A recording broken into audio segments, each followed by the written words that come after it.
मैं doctor Shunty Grover research scholar Fatehabad district Haryana ਤੋਂ belong ਕਰਦਾ ਹਾਂ। ਅੱਜ ਮੈਂ ਤੁਹਾਡੇ ਸਾਹਮਣੇ QRS ਆਈ ਮਾਡਲ ਲੈ ਕੇ ਆਇਆ।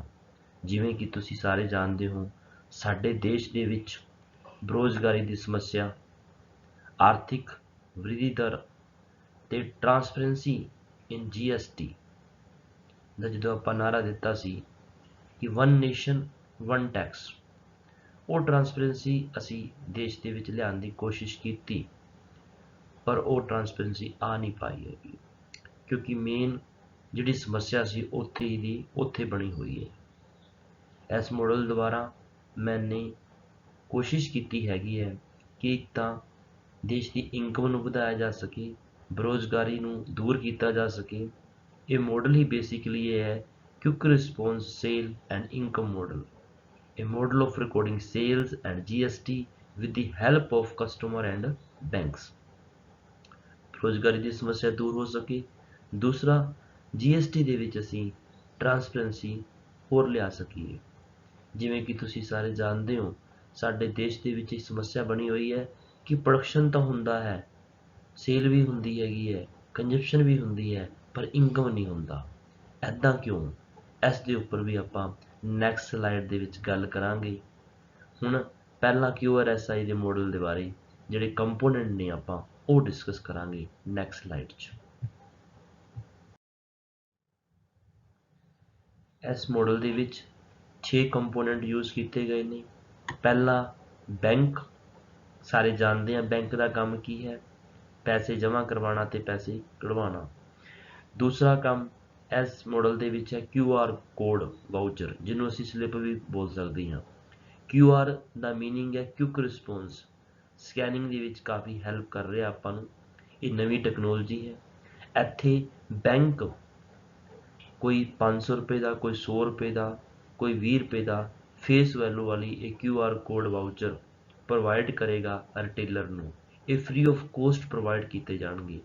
ਥਰਡ ਕੰਪੋਨੈਂਟ ਹੈ ਰਿਟੇਲਰ, ਜਿੰਦਾ ਕੰਮ ਹੈ ਥੋੜੀ ਮਾਤਰਾ ਦੇ ਵਿੱਚ ਵਸਤੂਆਂ ਨੂੰ ਵੇਚਣਾ। ਆਪਾਂ ਸਾਰੇ ਜਾਣਦੇ ਹੈਗੇ ਆ। ਇਹ QR ਕੋਡ ਵਾਊਚਰ ਬੈਂਕ ਤੋਂ ਪ੍ਰੋਵਾਈਡ ਲਏਗਾ, ਕਿਉਂਕਿ ਇਹਨਾਂ ਦੇ ਉੱਥੇ ਉਹਦੇ 'ਚ ਅਕਾਊਂਟ ਨਹੀਂ।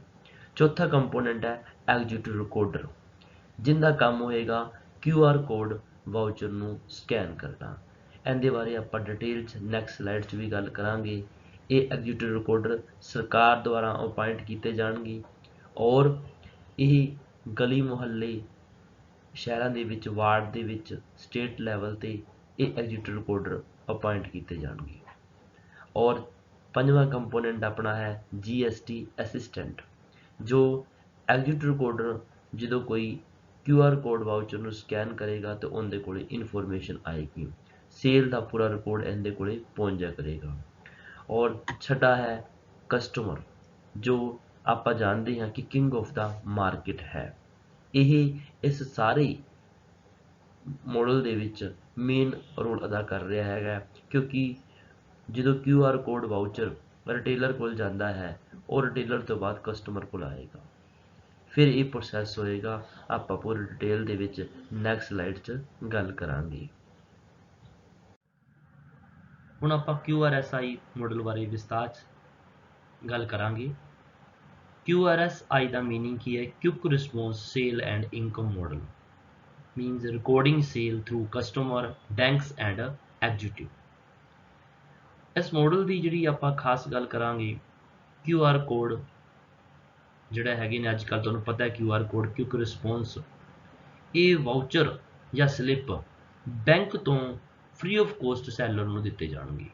ਕਹਿਣ ਦਾ meaning seller free of cost ਤੇ ਬੈਂਕ ਤੋਂ ਇਹ ਹਾਸਿਲ ਕਰ ਲਏਗਾ, ਕਿਉਂਕਿ ਆਪਾਂ ਨੂੰ ਪਤਾ ਹੈ ਸੈਲਰ ਦਾ ਬੈਂਕ ਦੇ ਵਿੱਚ ਅਕਾਊਂਟ ਤਾਂ ਹੁੰਦਾ ਹੀ ਹੈ। ਔਰ ਉੱਥੋਂ 10 ਰੁਪਏ ਦਾ, ਕੋਈ 20 ਰੁਪਏ ਦਾ, ਕੋਈ 100 ਰੁਪਏ ਦਾ, ਕੋਈ 500 ਰੁਪਏ ਦਾ ਆਪਣੀ ਜ਼ਰੂਰਤ ਮੁਤਾਬਿਕ ਉਹ ਸਲਿੱਪਸ ਹਾਸਿਲ ਕਰ ਲਏਗਾ, ਜਿਹਦੇ 'ਚ ਉਹ QR ਕੋਡ ਦੀ ਇਨਫੋਰਮੇਸ਼ਨ ਰੂਪ ਦੇ ਵਿੱਚ ਉਹਦਾ ਅਕਾਊਂਟ ਇਨਫੋਰਮੇਸ਼ਨ ਹੋਏਗਾ, ਉਹਦਾ IFSC ਕੋਡ, ਉਹਦਾ ਨੇਮ ਕੀ ਹੈ, ਇਹ ਸਾਰੀ ਇਨਫੋਰਮੇਸ਼ਨ ਇਹਦੇ 'ਚ ਆ ਜਾਏਗੀ। ਔਰ ਸੈਕਿੰਡਲੀ ਹੁਣ ਗੱਲ ਇਹ ਆਉਂਦੀ ਹੈਗੀ ਇਹ ਕੰਮ ਕਿਵੇਂ ਹੋਏਗਾ, ਇਸ ਪ੍ਰੋਸੈਸ ਮਾਡਲ 'ਚ ਕੰਮ ਕਿਵੇਂ ਹੋਏਗਾ। ਹੁਣ ਜਿਵੇਂ ਆਪਾਂ ਜਾਣਦੇ ਹਾਂ ਕਸਟਮਰ ਹੈ, ਆਪਾਂ ਇਹ ਵੀ ਮੰਨ ਲਿਆ ਕਿ ਕਸਟਮਰ ਨੂੰ ਪੂਰੀ ਜਾਣਕਾਰੀ ਨਹੀਂ ਹੈਗੀ ਕਿ ਆਨਲਾਈਨ ਪੇਮੈਂਟ ਕਿਵੇਂ ਕਰਨੀ ਹੈਗੀ ਹੈ, ਠੀਕ ਹੈ, ਕਿਵੇਂ ਗੂਗਲ ਪੇਮੈਂਟ ਕਰਨੀ ਹੈਗੀ ਹੈ, ਪੇਟੀਐਮ ਕਿਵੇਂ ਕੀਤਾ ਜਾ ਸਕਦਾ, ਨਹੀਂ ਪਤਾ ਉਹਨੂੰ, ਲੇਕਿਨ ਉਹ ਤਾਂ ਪਤਾ ਹੈ ਉਹ ਕੈਸ਼ ਦਿੰਦਾ ਹੈਗਾ। ਜਿਵੇਂ ਉਹ ਸੈਲਰ ਕੋਲੇ, ਰਿਟੇਲਰ ਕੋਲੇ ਗਿਆ ਹੈਗਾ, ਉਹਨੇ ਕੁਝ ਪਰਚੇਜ਼ ਕੀਤਾ ਹੈਗਾ, ਕੋਈ 10 ਰੁਪਏ ਦਾ ਪਰਚੇਜ਼ ਕੀਤਾ, ਕੋਈ 20 ਰੁਪਏ ਦਾ ਪਰਚੇਜ਼ ਕੀਤਾ, ਕੋਈ 30 ਰੁਪਏ ਦਾ, ਉਹ ਅਲੱਗ-ਅਲੱਗ ਕਸਟਮਰ ਕੋਲੋਂ ਸ਼ੋਪਿੰਗ ਕਰਦਾ ਹੈਗਾ। ਉਹ ਜਿਵੇਂ ਉਹਨੇ ਸ਼ੋਪਿੰਗ ਕੀਤੀ, ਕੈਸ਼ ਪੇਮੈਂਟ ਕੀਤੀ, ਉਹਨੇ ਦਾ ਉਹਨੇ ਕੋਈ 10, 20, 100 ਰੁਪਏ ਜਿੰਨੇ ਦੀ ਉਹਨੇ ਸ਼ੋਪਿੰਗ ਕੀਤੀ, ਉਹਨਾਂ ਉਹਨੂੰ QR ਕੋਡ ਸਲਿੱਪ ਮਿਲ ਜਾਣਗੀਆਂ, ਜਿਹਨੂੰ ਅਸੀਂ ਵਾਊਚਰ ਵੀ ਕਹਿ ਸਕਦੇ ਹਾਂ। ਔਰ ਇਸ ਤੋਂ ਬਾਅਦ ਕੀ ਹੋਏਗਾ, ਮੈਂ ਸਲਿੱਪ ਵਰਡ ਵੀ ਇਹਨੂੰ ਆਪਾਂ ਕਹਿ ਸਕਦੇ ਹਾਂ, ਕਿਉਂਕਿ ਇਹਦੇ 'ਚ ਹੁਣ ਜਿੰਨੀ ਉਹਨੇ ਸ਼ੋਪਿੰਗ ਕੀਤੀ ਉਹਨੇ ਉਹਨੂੰ ਉਹ ਸਲਿੱਪ ਮਿਲ ਗਈਆਂ ਹੈਗੀਆਂ। ਔਰ ਕਸਟਮਰ ਇਸ ਨੂੰ ਕੀ ਕਰਦਾ, ਕਲੈਕਟ ਕਰਦਾ ਰਹਿੰਦਾ ਹੈਗਾ 10, 20 ਦਿਨ, ਜਦੋਂ ਤੱਕ ਉਹਨੂੰ ਟਾਈਮ ਮਿਲੇਗਾ, ਮਹੀਨੇ ਬਾਅਦ ਉਹ ਐਗਜ਼ੀਕਿਊਟਿਵ ਰਿਕਾਰਡਰ ਕੋਲ ਜਾਏਗਾ, ਉਹ ਸਾਰੇ ਦੇ ਸਾਰੇ ਵਾਊਚਰ ਉਹ ਐਗਜ਼ੀਕਿਊਟਿਵ ਰਿਕਾਰਡਰ ਨੂੰ ਦੇ ਦੇਗਾ। ਐਗਜ਼ੀਕਿਊਟਿਵ ਰਿਕਾਰਡਰ ਦਾ ਕੰਮ ਕੀ ਹੋਏਗਾ, ਉਹਨੂੰ ਸਕੈਨ ਕਰਨਾ। ਜਿਵੇਂ ਉਹ ਸਕੈਨ ਕਰੇਗਾ, ਕਿਉਂਕਿ ਅਲੱਗ-ਅਲੱਗ ਸੈਲਰ ਤੇ ਉਹ QR ਕੋਡ ਵਾਊਚਰ ਮਿਲੇ ਹੋਏ ਨੇ, ਹੁਣ ਉਹ ਸਕੈਨ ਜਿਵੇਂ ਕਰੇਗਾ ਤਾਂ ਕੰਸਰਨਡ ਸੈਲਰ ਦੇ ਅਕਾਊਂਟ 'ਚ ਉਹ ਇਨਫੋਰਮੇਸ਼ਨ ਚਲੀ ਜਾਏਗੀ, ਕੰਸਰਨਡ ਸੈਲਰ ਦੇ ਸੇਲ ਚੜ ਜਾਏਗੀ, ਐਨੀ ਉਹਦੀ ਸੇਲ ਹੋਈ ਹੈਗੀ ਹੈ। ਔਰ ਉਹਦੀ ਇੱਕ ਇਨਫੋਰਮੇਸ਼ਨ GST ਅਸਿਸਟੈਂਟ ਕੋਲ ਚਲੀ ਜਾਏਗੀ, ਇੱਕ ਇਨਫੋਰਮੇਸ਼ਨ ਬੈਂਕ ਕੋਲ ਚਲੀ ਜਾਏਗੀ। ਹੁਣ ਸਵਾਲ ਇਹ ਪੈਦਾ ਹੋਇਆ ਕਿ ਐਗਜ਼ੀਕਿਊਟਿਵ ਰਿਕਾਰਡਰ ਕੌਣ ਨੇ? ਐਗਜ਼ੀਕਿਊਟਿਵ ਰਿਕਾਰਡਰ ਸਰਕਾਰ ਦੁਆਰਾ ਹੀ ਅਪਾਇੰਟ ਕੀਤੇ ਜਾਣਗੇ। ਸਰਕਾਰ ਇਹਨੂੰ ਆਪਣੇ ਲੈਵਲ ਤੇ, ਪਿੰਡ ਦੇ ਲੈਵਲ ਤੇ ਆਪਾਂ ਗੱਲ ਕਰੀਏ, ਸ਼ਹਿਰ ਦੇ ਲੈਵਲ ਦੇਖੀਏ ਤਾਂ ਵਾਰਡ ਦੇ ਵਿੱਚ, ਹਰ ਇੱਕ ਵਾਰਡ ਦੇ ਵਿੱਚ ਇਹ ਐਗਜ਼ੀਕਿਊਟਿਵ ਰਿਕਾਰਡਰ ਅਪਾਇੰਟ ਕਰਨੇ ਚਾਹੀਦੇ ਨੇ। ਔਰ ਉਸ ਤੋਂ ਬਾਅਦ ਇੱਕ GST ਅਸਿਸਟੈਂਟ ਅਪਾਇੰਟ ਕੀਤਾ ਜਾਏਗਾ। ਔਰ ਜਿਵੇਂ ਇਹ ਰਿਕਾਰਡ ਸਕੈਨ ਕੀਤਾ ਜਾਏਗਾ, ਇੱਕ ਇਨਫੋਰਮੇਸ਼ਨ ਬੈਂਕ ਕੋਲ ਚਲੇਗੀ, ਇੱਕ GST ਅਸਿਸਟੈਂਟ ਚਲੇਗੀ। ਇੱਕ ਤਾਂ ਸਭ ਤੋਂ ਵੱਡੀ ਪ੍ਰੋਬਲਮ ਆਪਾਂ ਗੱਲ ਕੀਤੀ ਸੀ, ਟਰਾਂਸਪੇਰੈਂਸੀ ਨਹੀਂ ਹੋਈ। ਹੁਣ ਟਰਾਂਸਪੇਰੈਂਸੀ ਆਪਾਂ ਦੇਖੋ, GST ਲਾਗੂ ਹੋਇਆ, ਜੋ ਇਕੋਨਮੀ ਦਾ ਮੇਨ ਦਰਦ ਸੀ ਉਹ ਦੂਰ ਨਹੀਂ ਹੋਇਆ ਸੀ, ਕਿਉਂਕਿ ਉਹਨਾਂ ਜਿਹੜਾ ਮੇਨ ਦਰਦ ਮਤਲਬ ਕੀ ਹੈ, ਰਿਕਾਰਡ ਨਹੀਂ ਹੋ ਪਾ ਰਿਹਾ ਸੀ ਕਿ ਸੈਲਰ ਨੇ ਉਹਦੀ ਲਿਮਿਟ ਹੈ, ਅਗਰ ਉਹ ਰਿਟਰਨ ਭਰਨੀ ਹੈ ਕਿ ਨਹੀਂ ਭਰਨੀ, ਐਵੇਂ ਦੇ ਕੁਛ ਲਿਮਿਟ ਰੱਖੀਆਂ ਹੋਈਆਂ ਸੀ। ਹੁਣ ਆਟੋਮੈਟਿਕਲੀ ਉਹ ਸੈਲਰ ਦੀ ਉਹ ਸੇਲ ਰਿਕਾਰਡ ਹੋ ਜਾਏਗੀ with the help of QR code system ਦੁਆਰਾ। ਔਰ ਆਪਾਂ ਦੇਖਦੇ ਹਾਂ, ਮੈਂ ਗੱਲ ਕੀਤੀ ਸੀ ਕਿ ਬੇਰੁਜ਼ਗਾਰੀ ਦੀ ਸਮੱਸਿਆ ਹੈ, ਉਹ ਬੇਰੁਜ਼ਗਾਰੀ ਦੀ ਸਮੱਸਿਆ ਵੀ ਇੱਥੇ ਹੱਲ ਹੋ ਜਾਏਗੀ, ਕਿਉਂਕਿ ਐਗਜ਼ੀਕਿਊਟਿਵ ਰਿਕਾਰਡਰ ਸਰਕਾਰ ਦੁਆਰਾ ਅਪਾਇੰਟ ਕੀਤੇ ਗਏ ਨੇ, ਇੱਕ ਨਵਾਂ ਰੋਜ਼ਗਾਰ ਪੈਦਾ ਹੋ ਜਾਏਗਾ। ਕਿਉਂਕਿ ਜੋ ਪਿੰਡ ਲੈਵਲ ਤੇ ਹੈ, ਸ਼ਹਿਰ ਦੇ ਲੈਵਲ ਤੇ ਆਪਾਂ ਗੱਲ ਕਰੀਏ, ਠੀਕ ਹੈ, ਸ਼ਹਿਰ ਦੇ ਲੈਵਲ ਵਾਰਡਾਂ ਦੇ ਵਿੱਚ ਅਪਾਇੰਟ ਕੀਤੇ ਗਏ, ਔਰ ਇੱਕ GST ਅਸਿਸਟੈਂਟ ਅਪਾਇੰਟ ਕੀਤਾ ਗਿਆ, ਉਹ ਵੀ ਇੱਕ ਰੋਜ਼ਗਾਰ ਪੈਦਾ ਹੋ ਗਿਆ ਹੈਗਾ। ਇੱਕ ਤਾਂ ਬੇਰੁਜ਼ਗਾਰੀ ਦੀ ਸਮੱਸਿਆ ਹੱਲ ਹੋ ਸਕਦੀ ਹੈਗੀ ਹੈ। ਦੂਸਰਾ, ਦੇਸ਼ ਦੀ ਜਿਹੜੀ ਇਨਕਮ ਦਾ ਸੋਰਸ ਸੀ, ਸੇਲ, ਇੰਡਾਇਰੈਕਟ ਟੈਕਸ ਆਪਾਂ ਗੱਲ ਕਰਦੇ ਹੈਗੇ ਹਾਂ, ਉਹ ਰਿਕਾਰਡ 'ਚ ਨਹੀਂ ਆ ਰਿਹਾ ਸੀ। ਮੈਂ ਸ਼ੁਰੂ ਤੋਂ ਗੱਲ ਕੀਤੀ ਸੀ ਕਿ ਆਪਣੇ ਦੇਸ਼ ਦੇ ਵਿੱਚ ਸਭ ਤੋਂ ਵੱਡੀ ਸਮੱਸਿਆ ਜਿਹੜੀ ਦੁੱਖ ਦੀ ਰਗ ਕੀ ਹੈ, ਕਿ ਪ੍ਰੋਡਕਸ਼ਨ ਵੀ ਹੋਇਆ, ਪਰਚੇਜ ਵੀ ਕੀਤਾ ਗਿਆ, ਸੇਲ ਵੀ ਕੀਤਾ ਗਿਆ, ਕੰਜ਼ੰਪਸ਼ਨ ਵੀ ਹੋਇਆ, ਪਰ ਇਨਕਮ ਹੀ ਨਹੀਂ ਹੋਇਆ। ਐਦਾਂ ਕਿੱਦਾਂ ਹੋ ਗਿਆ? ਕਿਉਂਕਿ ਟਰਾਂਸਪੇਰੈਂਸੀ ਦੇ ਵਿੱਚ ਆਪਾਂ ਜਦੋਂ ਗੱਲ ਕੀਤੀ, ਉਹ ਟਰਾਂਸਪੇਰੈਂਸੀ ਦਾ ਸ਼ਬਦ ਬਣ ਕੇ ਰਹਿ ਗਿਆ ਹੈਗਾ, ਉਹ ਟਰਾਂਸਪੇਰੈਂਸੀ ਹੋ ਨਹੀਂ ਸਕੀ ਹੈਗੀ। ਅੱਜ ਉਹ QR ਕੋਡ ਦੁਆਰਾ ਉਹ ਟਰਾਂਸਪੇਰੈਂਸੀ ਆਪਣੇ ਆਪ ਹੀ ਪੈਦਾ ਹੋ ਜਾਏਗੀ, ਠੀਕ ਹੈ ਨਾ। ਉਹ ਪੈਦਾ ਕਿਵੇਂ ਹੋਈ? ਕਿਉਂਕਿ ਆਪਾਂ QR ਕੋਡ ਸਕੀਮ ਦੁਆਰਾ ਉਹਨੂੰ ਸਕੈਨ ਕੀਤਾ ਗਿਆ, ਸੈਲਰ ਦੇ ਕੰਸਰਨਡ ਅਕਾਊਂਟ ਦੇ ਵਿੱਚ ਸੇਲ ਚਲੀ ਗਈ ਹੈਗੀ, ਔਰ GST ਅਸਿਸਟੈਂਟ ਕੋਲੇ ਉਹ ਇਨਫੋਰਮੇਸ਼ਨ ਪਹੁੰਚ ਗਈ। ਹੁਣ ਸੈਲਰ ਜਦੋਂ ਰਿਟਰਨ ਭਰਦਾ ਹੈ ਤਾਂ ਆਪਣੇ ਆਪ ਹੀ ਉਹਦੇ ਕੋਲੇ ਪਹਿਲਾ ਰਿਕਾਰਡ ਉਹਦੇ ਕੋਲੇ ਆਲਰੇਡੀ ਹੈਗਾ। ਦੂਸਰਾ, ਕਸਟਮਰ ਦਾ ਜਿਹੜਾ ਅਹਿਮ ਰੋਲ ਕੀ ਹੈ, ਕਸਟਮਰ ਨੂੰ ਵੀ ਇਹਦੇ 'ਚ ਬੈਨੀਫਿਟ ਹੋ ਸਕਦਾ ਹੈ। ਅਗਰ ਕਸਟਮਰ ਦਾ ਬੈਂਕ ਦੇ ਵਿੱਚ ਅਕਾਊਂਟ ਹੈਗਾ ਤਾਂ ਜਦੋਂ GST ਅਸਿਸਟੈਂਟ ਨੇ ਐਗਜ਼ੀਕਿਊਟਿਵ ਰਿਕਾਰਡਰ ਨੇ ਸਕੈਨ ਕੀਤੀ QR ਕੋਡ ਸਲਿੱਪ, ਇੱਕ ਇਨਫੋਰਮੇਸ਼ਨ ਸੈਲਰ ਕੋਲੇ ਗਈ ਹੈਗੀ, ਇੱਕ ਬੈਂਕ ਕੋਲੇ ਗਈ ਹੈਗੀ, ਇੱਕ GST ਅਸਿਸਟੈਂਟ ਕੋਲੇ ਗਈ ਹੈਗੀ, ਤਾਂ ਜਿਸ ਦੇ ਕਸਟਮਰ ਤੋਂ ਉਹ QR ਕੋਡ ਪ੍ਰਾਪਤ ਹੋਏ ਨੇ, ਜਿੰਨੀ ਉਹਨੇ ਪਰਚੇਜ ਕੀਤੀ, ਸ਼ੋਪਿੰਗ ਕੀਤੀ, ਉਹਨਾਂ ਉਹਨੂੰ ਕੈਸ਼ਬੈਕ ਵੀ ਮਿਲ ਜਾਏਗਾ। ਅਗਰ ਕਸਟਮਰ ਦਾ ਬੈਂਕ ਅਕਾਊਂਟ ਵੀ ਹੈਗਾ ਤਾਂ ਉੱਥੇ ਇਹ ਵੀ ਉਹਨੂੰ ਬੈਨੀਫਿਟ ਮਿਲ ਸਕਦਾ ਹੈਗਾ। ਤਾਂ ਇਸ QR ਕੋਡ ਸਕੀਮ ਦੁਆਰਾ ਆਪਾਂ ਗੱਲ ਕਰੀਏ ਕਿ ਇੱਕ ਤਾਂ ਟਰਾਂਸਪੇਰੈਂਸੀ ਲਿਆਂਦੀ ਜਾਂਦੀ ਹੈਗੀ ਹੈ, ਦੂਸਰਾ ਬੇਰੁਜ਼ਗਾਰੀ ਦਾ ਹੱਲ ਹੋ ਜਾਏਗਾ, ਇਨਕਮ ਵੱਧ ਸਕਦੀ ਹੈਗੀ ਹੈ। ਦੇਸ਼ ਦੀ ਸਰਕਾਰ ਨੂੰ ਮੈਂ ਫਿਰ ਕਹੂੰਗਾ, ਇਸ ਸਕੀਮ ਬਾਰੇ, ਇਸ ਮਾਡਲ ਬਾਰੇ ਗੌਰ ਕਰਨੀ ਚਾਹੀਦੀ ਹੈ।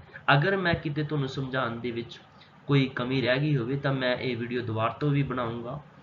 ਔਰ ਸੈਕਿੰਡਲੀ, ਕੋਈ ਆਪਣੀ ਸਰਕਾਰ ਇਸ ਨੂੰ ਅਗਰ ਅਮਲ ਦੇ ਵਿੱਚ ਲਿਆਂਦੀ ਹੈ ਤਾਂ ਮੈਂ ਇਸ ਨੂੰ ਵਿਸਤਾਰ ਨਾਲ ਹੋਰ ਜਾਣਕਾਰੀ ਦੇ ਸਕਦਾ ਹਾਂ, ਕਿਉਂਕਿ ਮੈਂ ਆਪਣੇ ਥੋਟ ਜਿਹੜੇ ਇੱਕ ਬਿਆਨ ਕਰ ਰਿਹਾ, ਖੁਦ ਸੈਲਫ ਮੇਡ ਇਹ ਵੀਡੀਓ ਤਿਆਰ ਕੀਤੀ ਹੈਗੀ ਹੈ, ਜਿੰਨੇ ਕਿ ਮੇਰੇ ਕੋਲ ਰਿਸੋਰਸਿਸ ਸੀ ਮੈਂ ਤਿਆਰ ਕੀਤੀ, ਕੋਸ਼ਿਸ਼ ਕੀਤੀ ਹੈਗੀ ਹੈ।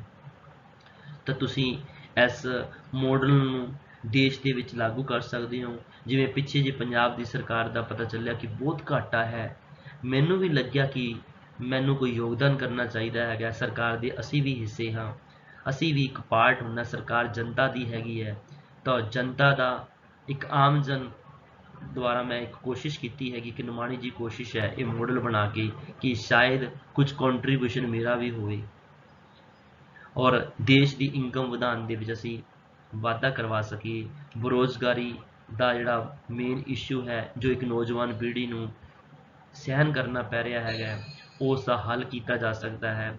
ਕਿਉਂਕਿ ਅੱਜ ਇੱਕ ਬਹੁਤ ਵੱਡੀ ਸਮੱਸਿਆ ਹੋਰ ਇਸ ਕਰਕੇ ਆ ਰਹੀ ਹੈ ਬ੍ਰੇਨ ਡਰੇਨ ਦੀ, ਉਹ ਸਮੱਸਿਆ ਵੀ ਇੱਥੇ ਹੱਲ ਹੋ ਸਕਦੀ ਹੈ। ਕਿਉਂਕਿ ਜਦੋਂ ਦੇਸ਼ ਦੇ ਬਾਹਰ ਲੋਕ ਜਾ ਕੇ ਕਿਸੇ ਅੱਛੇ ਅਹੁਦੇ 'ਤੇ ਪਹੁੰਚਦੇ ਨੇ, ਸਾਡੇ ਦੇਸ਼ ਦੇ ਲੋਕਾਂ ਨੂੰ ਕਹਿਣਾ ਪੈਂਦਾ ਹੈਗਾ ਕਿ ਇਹ ਇੰਡੀਅਨ ਔਰਿਜਨ ਹੈ।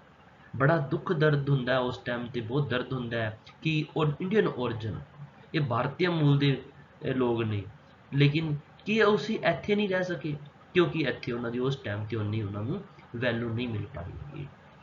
ਕਿਉਂ ਨਾ ਇਸ ਤਰੀਕੇ ਨਾਲ ਆਪਾਂ ਬੇਰੁਜ਼ਗਾਰੀ ਦੀ ਸਮੱਸਿਆ ਦਾ ਹੱਲ ਕਰਾਂਗੇ ਔਰ ਇੱਥੋਂ ਦੇ ਲੋਕਾਂ ਦੀ ਜਿਹੜਾ ਇੰਟਲੈਕਚੁਅਲ ਆਪਾਂ ਪ੍ਰੋਪਰਟੀ ਦੀ ਗੱਲ ਕਰਦੇ ਹਾਂ, ਜੋ ਬ੍ਰੇਨ ਡਰੇਨ ਹੋ ਰਿਹਾ ਹੈਗਾ, ਉਸ ਨੂੰ ਵੀ ਆਪਾਂ ਰੋਕ ਸਕਦੇ ਹੈਗੇ ਹਾਂ। ਕਿਉਂਕਿ ਇਨਕਮ ਜਦੋਂ ਇੱਥੇ ਹੋਈ, ਦੇਸ਼ ਦਾ ਵਿਕਾਸ ਹੋਏਗਾ, ਦੇਸ਼ ਦੀ ਰਾਸ਼ਟਰੀ ਆਏ ਦੇ ਵਿੱਚ ਵ੍ਰਿੱਧੀ ਹੋਏਗੀ ਔਰ ਟਰਾਂਸਪੇਰੈਂਸੀ ਲਿਆਂਦੀ ਜਾਏਗੀ। ਕਿਉਂਕਿ ਕੋਈ ਵੀ ਕਾਨੂੰਨ ਨੂੰ ਲਾਗੂ ਕਰਨ ਵਾਸਤੇ ਡਾਇਗਨੋਜ਼ ਹੋਣਾ ਜ਼ਰੂਰੀ ਹੈਗਾ। ਜਦੋਂ ਤੱਕ ਡਾਇਗਨੋਜ਼ ਨਹੀਂ ਹੁੰਦਾ ਹੈਗਾ, ਪ੍ਰੋਬਲਮ ਹੱਲ ਨਹੀਂ ਹੁੰਦੀ। ਡਾਇਗਨੋਜ਼ ਤੁਸੀਂ ਸਮਝਦੇ ਹੋ, ਮੈਡੀਕਲ ਸਾਇੰਸ ਦੇ ਵਿੱਚ ਆਪਾਂ ਕਿਸੇ ਪੇਸ਼ੈਂਟ ਦਾ ਜਦੋਂ ਇਲਾਜ ਕਰਨਾ ਹੈ, ਪਹਿਲਾਂ ਡਾਇਗਨੋਜ਼ ਕਰਨਾ ਪੈਂਦਾ ਹੈ ਕਿ ਦੁੱਖ ਦੀ ਰਗ ਕੀ ਹੈ। ਆਪਣੇ ਦੇਸ਼ ਦੇ ਵਿੱਚ ਦੁੱਖ ਦੀ ਰਗ ਹੀ ਇਹੀ ਹੈ ਕਿ ਅਸੀਂ ਮੇਨ ਅਮੈਂਡਮੈਂਟ ਤਾਂ ਕਰ ਲੈਂਦੇ ਹੈਗੇ ਹਾਂ, ਲੇਕਿਨ ਲਾਗੂ ਨਹੀਂ ਹੁੰਦੀ ਹੈਗੀ। ਕਿਉਂਕਿ ਉੱਥੇ ਲੋਕ ਜਾਂ ਕਿਵੇਂ ਵੀ ਆਪਣੇ ਲਗਾ ਲਓ ਆਪਣੇ ਦੇ ਇਸ ਤਰੀਕੇ ਨਾਲ ਸਿਸਟਮ ਅਡੋਪਟ ਕੀਤਾ ਜਾਂਦਾ ਹੈ ਕਿ ਕੋਈ ਨਾ ਕੋਈ ਰਸਤਾ ਬਣਾਇਆ ਜਾਵੇ। ਔਰ ਇਸ ਸਕੀਮ ਦੁਆਰਾ ਮੈਂ ਕੋਸ਼ਿਸ਼ ਕੀਤੀ ਹੈ ਕਿ QR ਕੋਡ ਸਕੀਮ ਦੁਆਰਾ ਆਪਾਂ ਟਰਾਂਸਪੇਰੈਂਸੀ ਲਿਆ ਸਕਦੇ ਹਾਂ, ਦੇਸ਼ ਦੀ ਇਨਕਮ ਨੂੰ ਵਧਾ ਸਕਦੇ ਹੈਗੇ ਹਾਂ, ਬੇਰੁਜ਼ਗਾਰੀ ਨੂੰ ਦੂਰ ਕਰ ਸਕਦੇ ਹੈਗੇ ਹਾਂ। ਔਰ ਮੈਂ ਇੱਕ ਵਾਰ ਫਿਰ ਇਹ ਗੁਜ਼ਾਰਿਸ਼ ਕਰੂੰਗਾ, ਇੱਕ ਤਰ੍ਹਾਂ ਦੀ ਬੇਨਤੀ ਕਰੂੰਗਾ ਕਿ ਤੁਸੀਂ ਇਸ ਮਾਡਲ ਦੇ ਉੱਪਰ ਵਿਚਾਰ ਕਰੋ ਔਰ ਇਸ ਮਾਡਲ ਨੂੰ ਟੈਸਟ ਮਾਰਕੀਟਿੰਗ ਰੂਪ ਦੇ ਵਿੱਚ ਕਿਸੇ ਸ਼ਹਿਰ ਦੇ ਵਿੱਚ, ਜਿਵੇਂ ਕੋਈ ਆਪਾਂ ਗੱਲ ਕਰਦੇ ਹਾਂ ਅਲੱਗ-ਅਲੱਗ ਸਟੇਟ ਦੇ ਵਿੱਚ ਹੁਣ ਨਵੀਂ ਸਰਕਾਰਾਂ ਬਣੀਆਂ ਨੇ, ਉੱਥੇ ਵੀ ਇਹ ਅਪਲਾਈ ਕਰ ਸਕਦੇ ਹੈਗੇ ਹਾਂ। ਉਸ ਤਰੀਕੇ ਨਾਲ ਆਪਾਂ ਦੇਸ਼ ਦੀ ਇਨਕਮ ਨੂੰ ਵਧਾ ਸਕਦੇ ਹੈਗੇ ਹਾਂ। ਮੇਰੀ ਉਸ ਮਾਡਲ ਦੁਆਰਾ ਅਗਰ ਇਹ ਸਫਲ ਹੁੰਦਾ ਹੈ ਤਾਂ ਮੈਨੂੰ ਬਹੁਤ ਖੁਸ਼ੀ ਮਿਲੇਗੀ। Thank you. ਜੈ ਹਿੰਦ।